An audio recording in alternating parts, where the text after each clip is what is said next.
अस्सलाम वालेकुम। Last class में हम वेक्टर्स पढ़ रहे थे, हमने कल वेक्टर्स पढ़े। तो वेक्टर्स में ही हम आगे थोड़ा सा देखते हैं कि वेक्टर्स के प्रॉब्लम्स जो हैं, जो इस बुक में अभी मेरे पास हैं, ये 25 प्रॉब्लम्स हैं, जिसमें से हमने कुछ जो है ना कल किए थे। एक और बुक थी, उसमें भी यही प्रॉब्लम सेम थे, तो इनको ही देख लेते हैं। उससे पहले अब हमने कल जो पढ़ा था, हमने एक पढ़ा था स्केलर प्रोडक्ट या डॉट प्रोडक्ट। स्केलर प्रोडक्ट या डॉट प्रोडक्ट हमारे पास क्या था? हमारे पास ये ए वेक्टर है, ये बी वेक्टर है, इनका ये जो हमने सेंटर में डॉट है, इसका मतलब है हम स्केलर प्रोडक्ट ले रहे हैं, या इसको डॉट प्रोडक्ट भी कहते हैं। अब ये हमारे पास किसके इक्वल था? ये हमारे पास था ए का मैग्नीट्यूड इंटू बी का magnitude into cos theta. Theta क्या था हमारे पास? दो वेक्टर्स के दरमियान एंगल। ये हमारे पास अगर दो वेक्टर, ये ए वेक्टर है, ये बी वेक्टर है, तो जो ये एंगल है ये हमारे पास थीटा था। हमने कल देखा था कि थीटा की वैल्यूज चेंज करने से हमारे पास क्या इफेक्ट।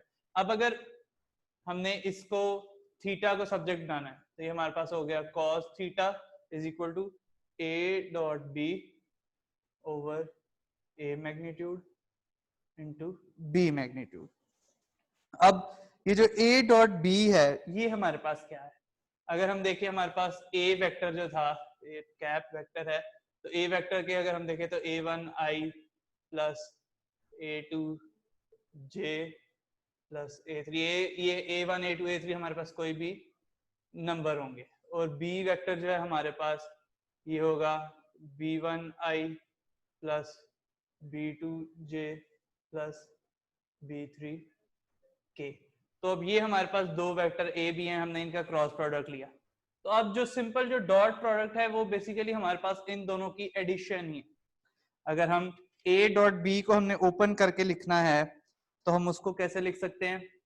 हम cos थीटा और ए डॉट बी को ओपन करना है, तो ये अब हमारे पास सिंपल मल्टीप्लीकेशन हो रही है। लेकिन जैसे हमने देखा था मैट्रिसेस में, बल्कि अगर हम इसमें देखें एडिशन में क्या हो रहा था, आई वाले कंपोनेंट्स आई में ऐड हो रहे थे, जे वाले जे में किए। अब मल्टीप्लिकेशन में, मतलब डॉट प्रोडक्ट में भी हमारे पास क्या हो रहा है कि आई वाले आई के साथ मल्टीप्लाई हो रहे हैं और जे वाले जे के, और ये सारे आपस में ऐड हो रहे हैं। मतलब के a1 b1 plus a2 b2 plus a3 b3, ये हमारे पास डॉट प्रोडक्ट है। और मैग्नीट्यूड, अगर हमने इनका मैग्नीट्यूड लेना है, तो ए का मैग्नीट्यूड क्या है? अंडर रूट a1 का स्क्वायर प्लस a2 का स्क्वायर प्लस a3 का स्क्वायर।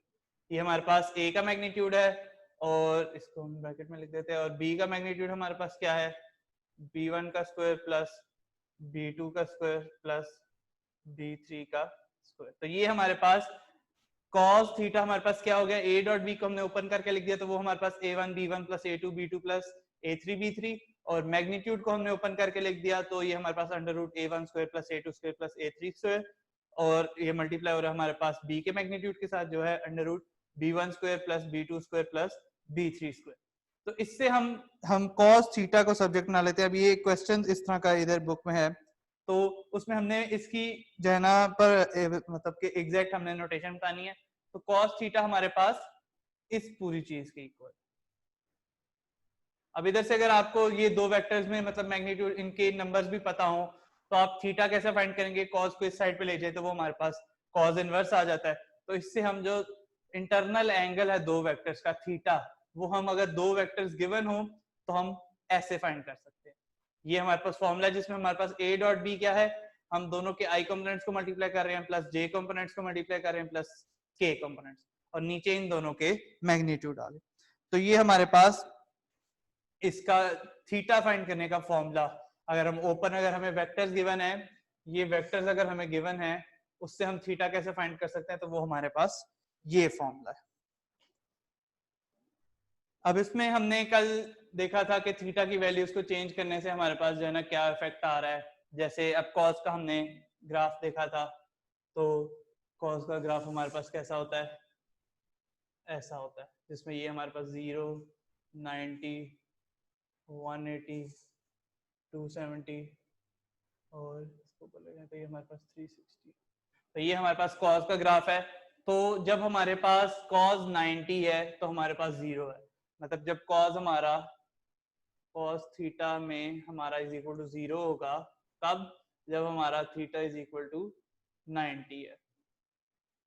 जब हमारा थीटा 90 है तो हमारा ये दो, तो इसका मतलब क्या, थीटा 90 का मतलब ये एंगल हमारा 90 है, तो मतलब कि ये हमारे जब दोनों वेक्टर्स परपेंडिकुलर होंगे, जब हमारा हमारा a dot b is equal to 0 होगा, जब a is perpendicular to b, हमारा dot product a dot b 0 होगा जब हमारा a और b आपस में परपेंडिकुलर होंगे। और अगर हम cos 0 को देखें, थीटा इधर लिख लेते, is equal to 1 when theta is equal to 0। अब थीटा इज इक्वल टू 0 तो मतलब हमारा डॉट प्रोडक्ट जो है ये मैक्सिमम होगा। मैक्सिमम का मतलब क्या है, हमारे पास a इंटू बी, ये दोनों बस आपस में, क्योंकि हमारा थीटा 1 आ गया तो ये हमारे आपस में सिंपल मल्टीप्लाई हो रहे हैं। और इसमें कंडीशन क्या है हमारे पास, कि a is parallel to b। तो ये हमारे पास बेसिक कंडीशन, मतलब मैक्सिमम जो हमारे पास वैल्यू होगी इन दोनों डॉट प्रोडक्ट की, वो कब आएगी, जब ये दो वेक्टर हमारे पास पैरेलल होंगे। और 0 कब आएगी, जब ये दो हमारे पास परपेंडिकुलर होंगे।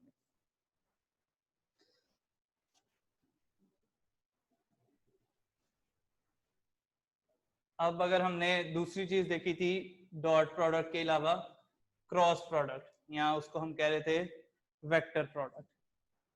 देख लेते हैं, ये हमारे पास वेक्टर प्रोडक्ट, या हम इसको क्रॉस प्रोडक्ट भी कहते हैं।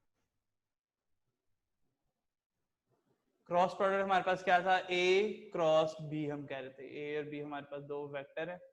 तो अब इसका हमारे पास क्या था, ये हमारे पास था a का मैग्नीट्यूड इंटू b का magnitude into sine theta into ये n, हमारे पास एक वेक्टर था जो हमारे पास a और b के परपेंडिकुलर वेक्टर होगा, उसको हम n कह रहे हैं।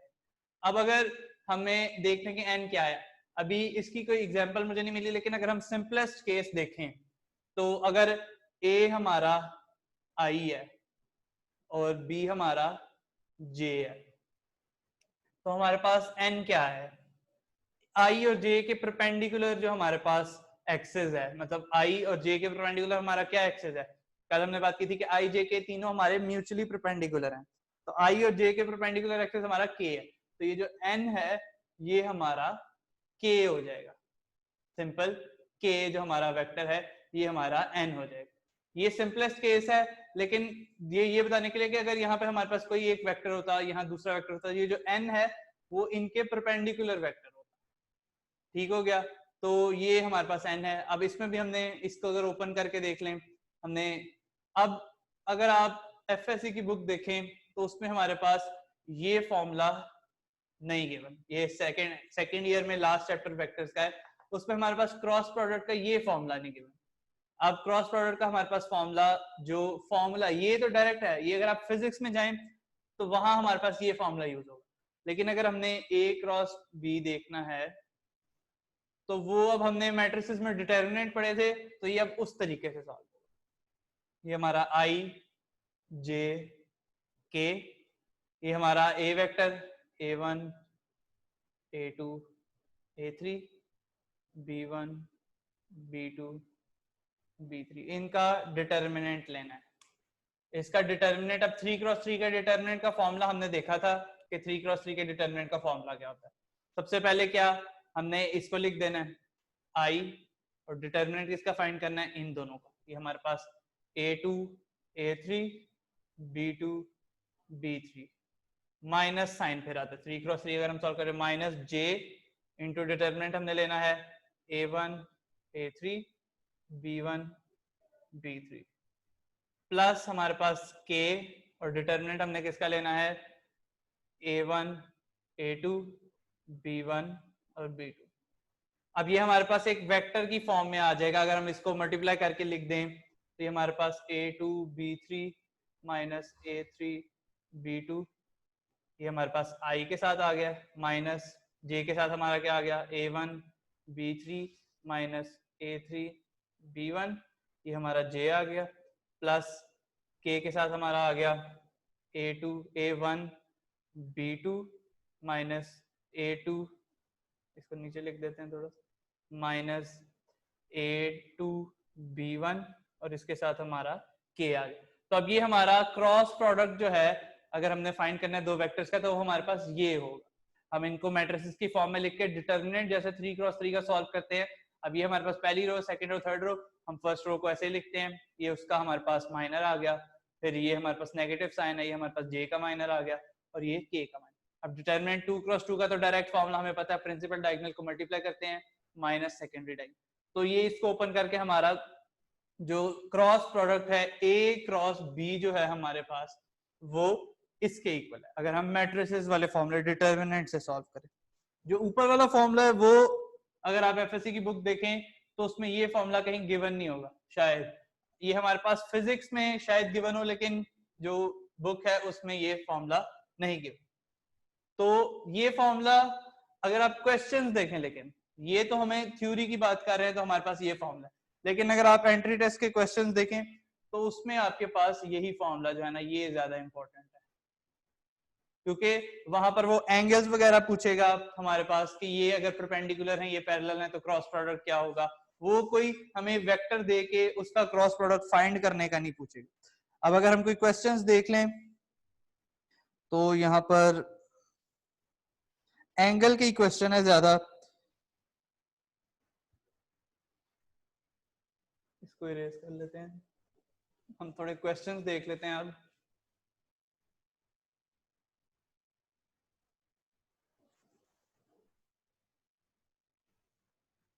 इसमें अभी सिर्फ 25 क्वेश्चंस है जिसमें से हमने कल काफी ज्यादा किए थे, जैसे कि unit if magnitude of A is 1 then A is unit vector है, unit vector of positive direction of X axis is, X axis का यूनिट वेक्टर क्या है हमारे पास आई होता है, मैग्नीट्यूड ऑफ 0 जिसका हो वो वेक्टर क्या होता है, वो हमारे पास नल वेक्टर होता है, और magnitude of vector can never be negative, ये हमने कल देखा था, नेगेटिव नहीं हो सकता मैग्नीट्यूड।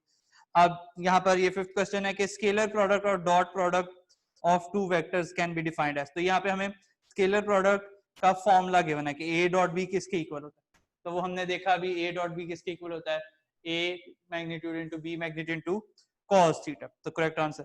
अब एक हमारे पास सिंपल क्वेश्चन है कि which vectors have opposite directions, ये वाला क्वेश्चन देख लेते हैं हम। अब हमें जो उसने पूछा हुआ है कि which vectors have opposite directions, हमारे पास चार ऑप्शंस हैं जिसमें दो दो वेक्टर्स गिवन है। पहला है हमारे पास i minus j plus 2k, comma 3i minus 3j plus 6k, b है हमारे पास 2i minus j plus 2k, और नेक्स्ट है हमारे पास minus 4i plus 2j minus 4k, C है हमारे पास i minus j plus 2k, minus 4i plus 2j minus 4k, और डी है हमारे पास बोथ a एंड b। तो हमें उसने पूछा कि which vectors have opposite direction, opposite direction का मतलब अगर एक वेक्टर हमारा ये है तो दूसरा वेक्टर हमारा ये होना चाहिए, इसको पॉइंट ले, ऑपोजिट डायरेक्शन होनी चाहिए। अब अगर हम पहला वेक्टर देखें i1 j1 और k2 है, और यहाँ हमारे पास i3 ये -3 और ये 6 है। अब अगर हम ये दूसरे वेक्टर जो 3 वाला है इसमें हम 3 कॉमन ले लेते तो हमारे पास i minus j plus 2k, तो ये वेक्टर अब हमारा सेम है, देखें इसमें हमारे पास आई जे के था ये, लेकिन अब अगर हम साइन देखें तो इसके साथ भी ये पॉजिटिव साइन है, मतलब अगर पहला वेक्टर हमारा ये है तो दूसरा वेक्टर हमारा 3 टाइम्स इससे ये हो, तो इनकी डायरेक्शन अब हमारे पास सेम ही है। अब अगर हम दूसरा वेक्टर देखें, दूसरा वेक्टर हमारे पास है 2i minus j plus 2k, और अगर हम ये वाला देखें इसमें हम अगर 2 कॉमन ले लें तो हमारे पास क्या आ जाता है -2i प्लस j, और ये हमारे पास असल में हम 2 ही कॉमन ले रहे हैं, तो हमारे पास -2i प्लस जे -2k, तो ये हमारे पास वो है। अब अगर हम इसमें माइनस भी कॉमन ले ले तो हमारे पास वो एग्जैक्ट सेम बन जाता है, यहाँ माइनस आ जाता, यहाँ माइनस और यहाँ प्लस। अब ये वेक्टर और ये वेक्टर सेम है, और इसके साथ जब मैग्नीट्यूड हमारे पास -2 है, इसका मतलब क्या है, अगर ये हमारा ये है तो ये हमारा ऑपोजिट डायरेक्शन में 2 टाइम्स है, तो मतलब कि बी हमारा ऑप्शन है। सी चेक करने की जरूरत नहीं, लास्ट में हमें ए बी कह रहा है, ए हमने पता चल गया गलत है, तो हमारा इसका करेक्ट आंसर सी हो गया। इसके बाद क्वेश्चन में उसने कहा है कि अब डायरेक्शन को साइंस की बात हुई है, वो भी देख लेते हैं हम, डायरेक्शन को साइंस क्या है हमारे पास।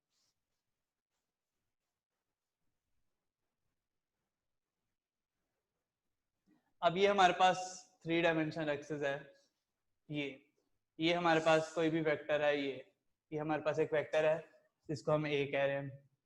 तो अब इसका ये हमारे पास आई जे के, हम इसको कह लें, एक्स वाई जी आप कह लें।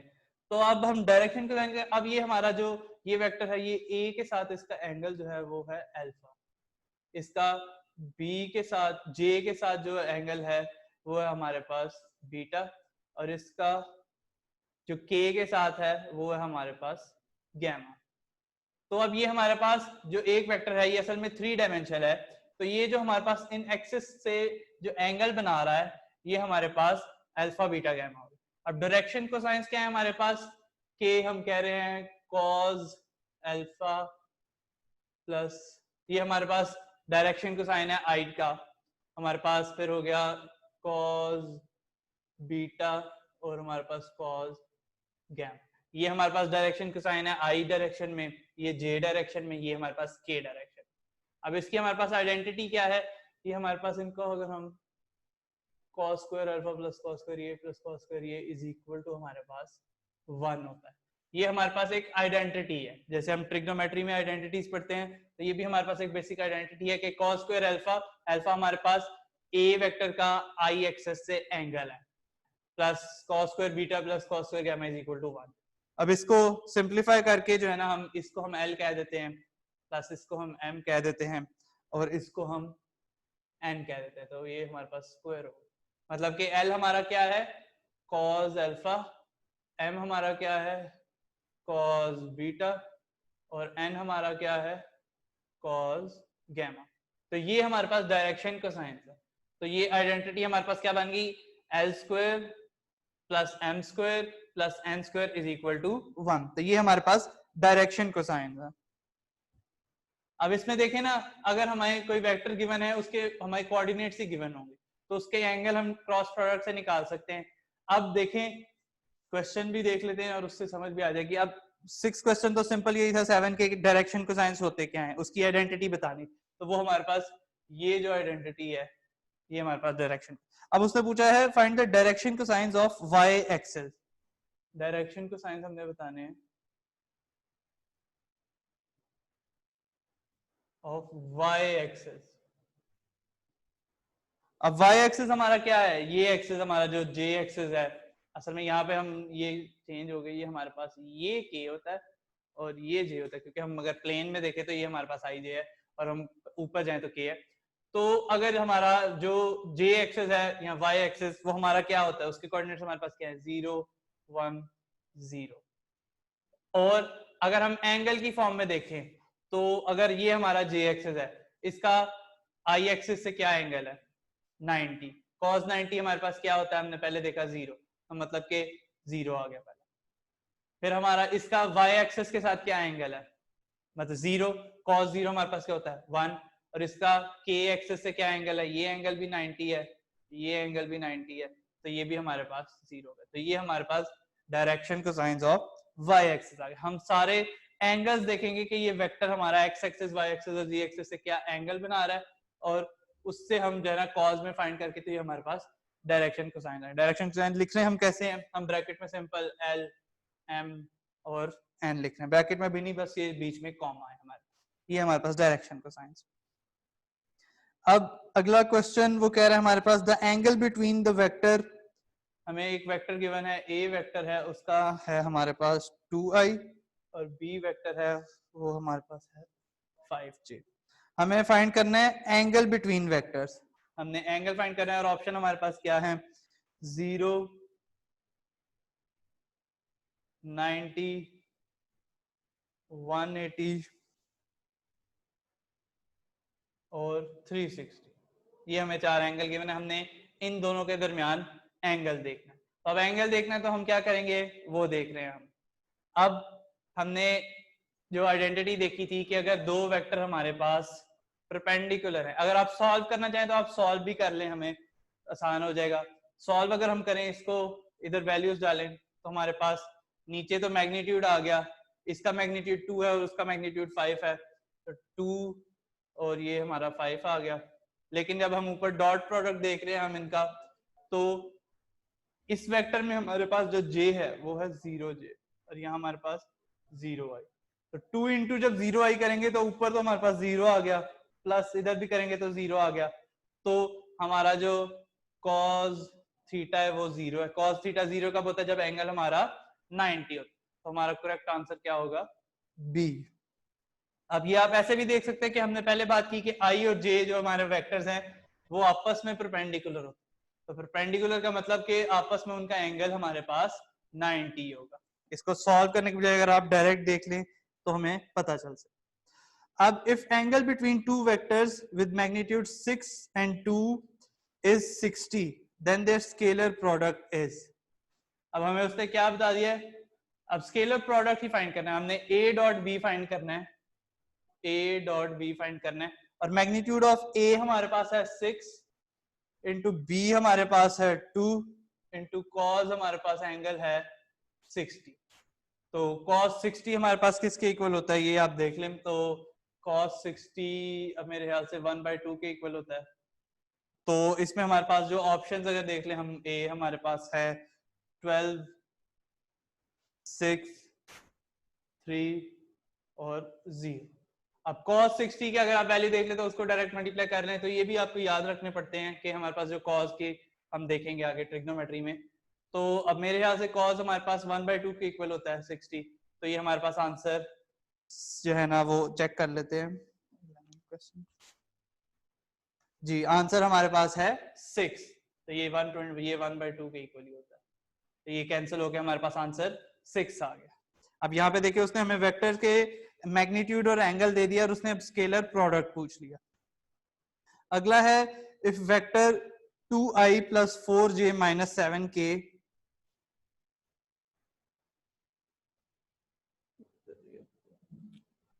अब वेक्टर हमें गिवन है 2i plus 4j minus 7k और दूसरा वेक्टर है हमारे पास 2i plus 6j plus xk अब उसने पूछा है अगर ये दो वेक्टर्स हमारे पास परपेंडिकुलर हैं आर परपेंडिकुलर देन x की वैल्यू क्या होगी तो हमारे पास ऑप्शंस हैं हमारे पास 0 2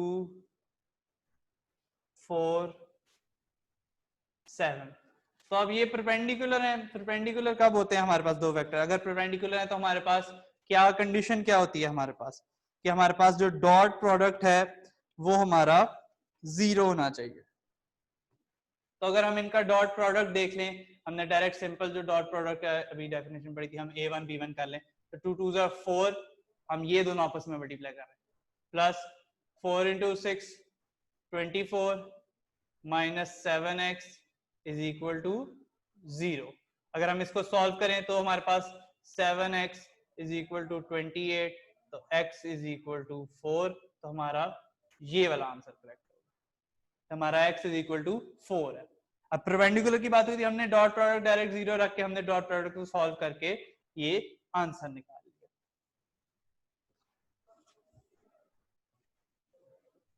इसके क्वेश्चंस इतने मुश्किल हमारे पास नहीं होते कि सिंपल बहुत इजी क्वेश्चन है अब एक क्वेश्चन है कि if a vector is along x axis it's component along y axis is अगर वेक्टर ही हमारा x एक्सिस में है तो उसका component along y axis obviously 0 होगा तो ये हमारे पास 0 ही आंसर होगा एंगल बिटवीन वेक्टर्स अभी हमें दो वेक्टर्स गिवन है ये है हमारे पास 3i plus j minus k और दूसरा वेक्टर है हमारे पास 2i minus j plus k हमें उसने पूछा है एंगल बताना है। हमने ऑप्शन में हमारे पास है cos 4/√66, बी है हमारे पास sin 4/√66, सी है हमारे पास tan, इनवर्स हैं सारे, 4/√66 और डी है हमारे पास नन। तो एंगल, अब हमने फॉर्मूला वो लिखा हुआ है एंगल का कि हमारे पास एंगल का फॉर्मूला क्या, तो ऑब्वियसली हमें पता चल रहा है कि हमारा जो एंगल है वो आना ही कॉज में है, तो इसमें हम कॉज वाला एंगल हो सकता है। लेकिन अगर हम चेक करें, अब इसको चेक कर रहे हैं, इसका आंसर सी है हमारे पास। तो अब अगर हम इन दोनों को मल्टीप्लाई करेंगे, अगर हम इनका डॉट प्रोडक्ट लेना चाहें तो डॉट प्रोडक्ट हमारे पास क्या होगा, और इनका अगर हम इधर डॉट प्रोडक्ट ले लें, ये ए डॉट बी हम कर लें, तो ये हमारे पास 3 to the 6 -1 और ये -1, तो ये हमारे पास 4 आ गया। डॉट प्रोडक्ट इनका 4 आ गया और डिवाइडेड बाय इनके मैग्नीट्यूड, तो इनका मैग्नीट्यूड, ए का मैग्नीट्यूड अगर हम लेते हैं हमारे पास 3² 9 + 10 + 11, ये हमारे पास √11 आ गया। और अगर हम बी का मैग्नीट्यूड लें तो वो हमारे पास 4 + 5 + 6, तो ये हमारे पास √6 आ गया। अब अगर हम इनका कॉज इनवर्स करें, कॉज इनवर्स कॉस थीटा से ही अगर हम कर लें अभी, तो ये हमारे पास 4/√11 इंटू √6, तो ये हमारे पास ये आ गया। अब ये हमारे पास इधर ऑप्शन तो कोई है नहीं, लेकिन अब इससे यहाँ पर अगर हम देखें तो अगर हम इसका क्रॉस प्रोडक्ट लें, क्रॉस प्रोडक्ट लें, तो चेक करने दें। क्रॉस प्रोडक्ट वैसे लेने की जरूरत नहीं, क्योंकि अब हमारा जो कॉज इनवर्स है वो हमारे पास 4/√, इसको अगर हम देखें तो ये आपस में मिक्स तो हो नहीं सकते, तो हमारा इनमें से कोई भी आंसर करेक्ट नहीं है, तो ये हमारा नन ऑफ दीज ही होगा। यहाँ पे 4/√66 है, तो वो 66 इन दोनों को मल्टीप्लाई करके, लेकिन अगर हम इन दोनों को ऐड कर सकते हैं कि नहीं, हम इनको ऐड नहीं कर सकते। क्यों? क्योंकि अब हमारे पास इन दोनों की पावर बेसिस सेम होनी चाहिए, फिर ही ये हो सकता है। मतलब √66 को आप √11 इंटू √6 नहीं लिख सकते, तो ये हमारे पास गलत ऑप्शन हो गया। अब ये अगला क्वेश्चन, 2 क्वेश्चन जाना, ये हमने कल भी किए थे कि अगला क्वेश्चन क्या था हमारे पास, के हमारे पास है 3j dot k cross i। ये हमने कल भी देखा था, k क्रॉस i हमारे पास किसके इक्वल है, k क्रॉस i है हमारे पास j के इक्वल, और इन दोनों को मल्टीप्लाई करें तो हमारे पास 3 आंसर आ गया। ठीक हो गया। अब देखें ये j इंटू जे हमने किया तो ये 1 कैसे आ गया, अगर आपने ये दोनों j और j आपस में पैरेलल है, तो जब पैरेलल है तो हमारे पास cos 1 आ जाता है, इसलिए हमारा डायरेक्ट आंसर 3 आ गया। ठीक हो गया ना। अब कल भी मैंने बात की थी कि जो क्रॉस प्रोडक्ट है उसका आंसर वेक्टर की फॉर्म में आता है, ये वेक्टर है एक, और जो हमारे पास स्केलर प्रोडक्ट है उसका आंसर हमारे पास एक नंबर न्यूमेरिकल वैल्यू की फॉर्म में आएगा। ठीक हो गया। अब इसके बाद हमारे पास क्वेश्चन देख लेते हैं। ये हमारे पास इनवर्स वाला एक क्वेश्चन है, उसको छोड़ दें। अब ये हमारे पास लिखा हुआ है कि इफ ए बी वेक्टर हमारे पास इज इक्वल टू के ए सी इंटू के ए सी, जिसमें ये के हमारा कोई भी स्केलर है, तो अब इसमें हमारे पास क्या चीज करेक्ट है, उसने ऑप्शन दी हुई है, ये बातें भी आपको बतानी चाहिए कि वो कह रहा है ए बी सी कॉमा है सब में, A B C are coincident, coincident है। दूसरे में वो कह रहा है कि ये जो है ना A B and A C equal magnitude है इनका। सी में वो कह रहा है हमारे पास कि ये तीनों जो है ना कोलिनियर हैं, और डी वो कह रहा है कि ना। अब हमारे पास कोइंसिडेंट क्या होता है, कोलिनियर क्या होता है, ये भी पता होना चाहिए आपको। कोइंसिडेंट हमारे पास क्या है कि ये हमारे पास एक पॉइंट पे मीट कर रहे हैं।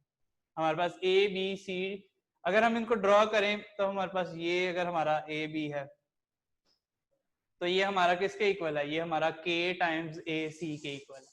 तो ऑब्वियसली इसी को स्केलर मल्टीप्लीकेशन है, अभी हमारा इसको अगर हम k को 1/2 लिखें तो ये हमारा जो है ना, तो यहाँ से लेके यहाँ तक ये हमारा ए सी होगा और ये पूरा हमारा ए बी होगा। तो कोइंसिडेंट का मतलब ये है कि ये एक ही पॉइंट पे कोइंसाइड करें, तो ऐसा तो नहीं हो रहा। ए बी और ए सी इक्वल नहीं है, ये हमें पता लग रहा है। इक्वल कब होंगे, जब हमारा ये 1 के इक्वल होगा, तो ये हो सकता है। अब कोलिनियर का क्या मतलब है कि ये एक ही लाइन में लाई करते हैं। कोलिनियर मतलब कि एक ही लाइन में लाई करते हैं। तो अब ये दो वेक्टर हमारे एक लाइन में लाई कर रहे हैं, तो ये हमारे पास कोलिनियर। इसके क्वेश्चंस अब बाकी जो दो हैं वो भी हमने कल किए थे। एक में उसने सिंपल डॉट प्रोडक्ट का फॉर्मूला पूछा हुआ है, एक हमने आई डॉट जे हमने बताया था क्या है, और यही जो है ना क्वेश्चंस हैं। बाकी जो दो हैं वो सिंपल वेक्टर के क्वेश्चंस हैं, इसी तरह वाले जो जिसमें कोलिनियर और कोइंसिडेंट वाले चीजें यूज होगी। तो आज के लिए जो है ना इतना ही। अब कोई क्वेश्चन है तो वो कर लेते हैं।